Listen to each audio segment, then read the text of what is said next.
along, boys and girls, and I thought we'd do something a little bit different today. We'd do a how-to on beach metal detecting. So, excuse me, a bit of a cold coming on, I think.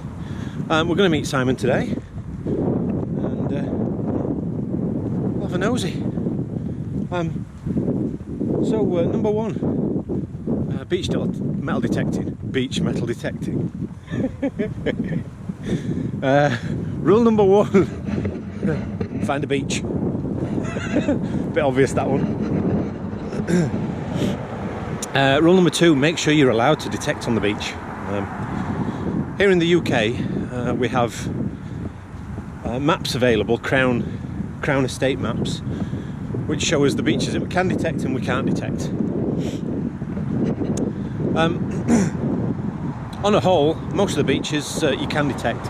Some of the beaches are protected for various reasons, things like wildlife or flora, fauna, that kind of thing.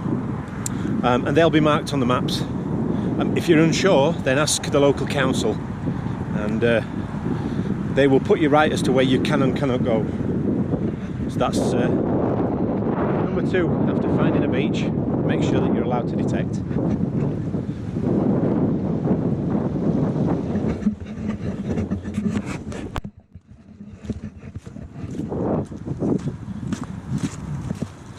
Rule number three, make sure you've got a metal detector.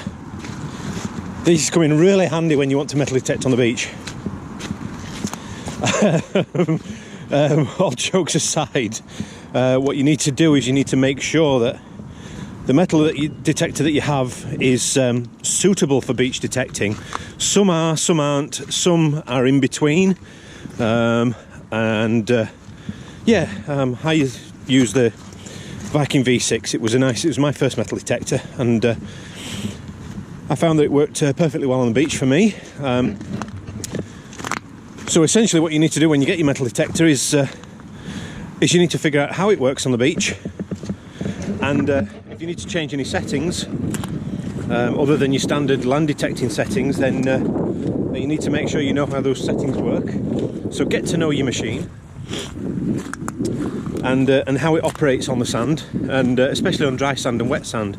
Again, some machines will work on dry sand, but when you take them anywhere near water or wet sand, you'll start to get a false signal. So yeah, make sure you've got a machine that's capable and you know how it works. Alright, on to the next. Let's get set up and see what we can find.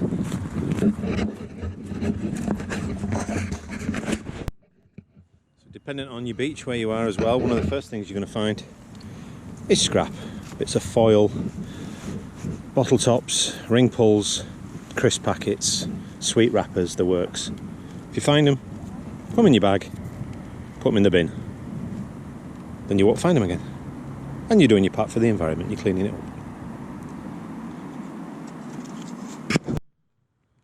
Okay, the next thing you need to know is your tide times.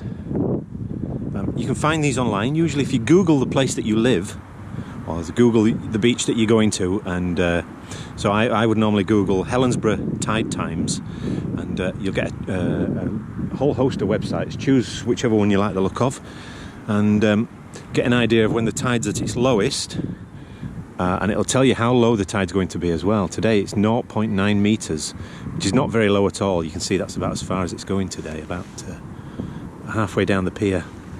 So we don't have a great deal of beach, but yeah, check your tide times, and also make sure that you're staying safe. Some beaches, the tide can go out a long way, but it can come in very, very quickly, and people have often been caught out by fast tides coming in and stranding them, and having to call the lifeboat institute to come and be rescued.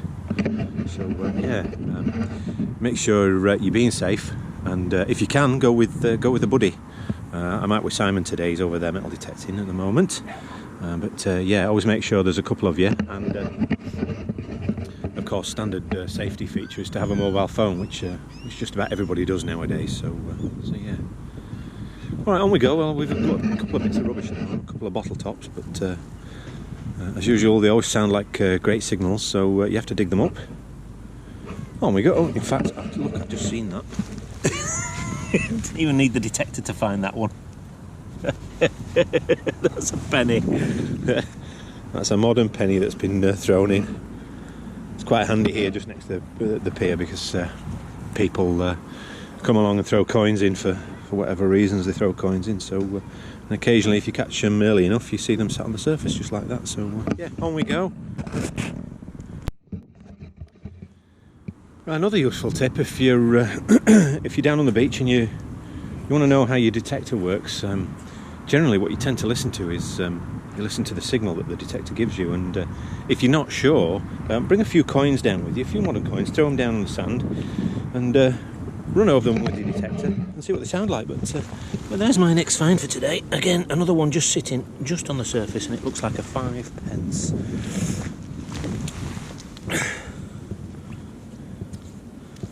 Yeah, that's a modern 5p. So we're up to 6p at the moment. Way off a pint at the moment, but yeah, we'll keep going. There we go. There's the next find. Looking better anyway, because that looks like a 20p. Modern money. Yeah, 20p. A little bit grimy, a little bit dirty, but soon cleans up and is spendable.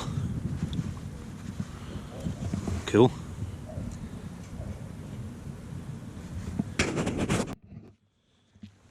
There's another one. Yep, another 20p. I'm getting closer to that pint today. We're at 46p now. Cool. We'll take it. 20p.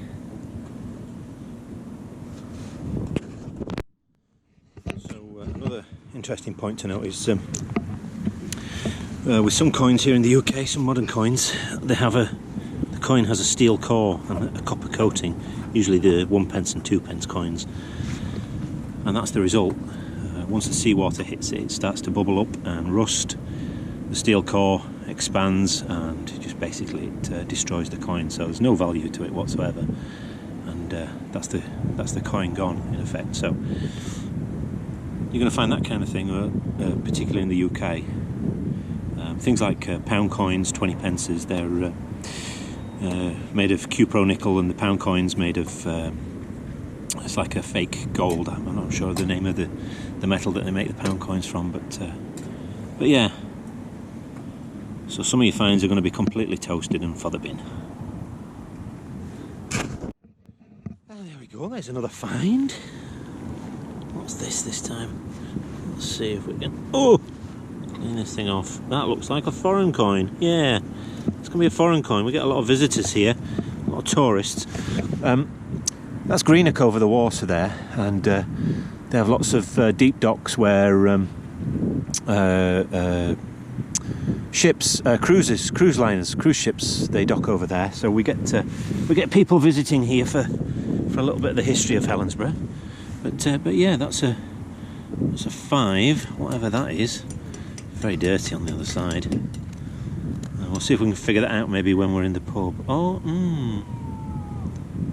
okay, well, I'm not sure if that's a Queen Elizabeth II. I don't think it is, because I've never seen that before. I've never seen a coin that shape before anyway. Interesting, we'll take that one with us and we'll have a look in the pub. Okay, another tip for you when you're on the beach is make sure that you're dressed appropriately and that you've checked the weather as well. As you can imagine, being on the beach, the weather, sorry, excuse the noisy seagulls, the weather can change in a heartbeat, and you can find yourself caught out if you're not prepared. So I've got a waterproof coat, I've got lightweight trousers which if they get wet they dry very quickly. These are sort of walking trousers. And I've got my rucksack, but I also carry in there a large poncho type waterproof jacket as well. That's always in there.